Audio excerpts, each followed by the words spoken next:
And they come neck and neck into the S-turns. Let's see. Robert Weiss just took second place, but it's still neck and neck. Andrew Tesh in the lead now. 300 Hondas, almost matched identically. Taking a nice conservative approach. Let's see. Oh, coming on the inside. They're neck and neck one more time. Let's see who takes the S-turns. Oh, had the outside momentum to keep him in the lead.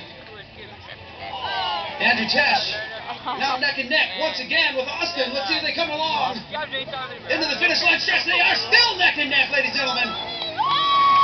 Lots of momentum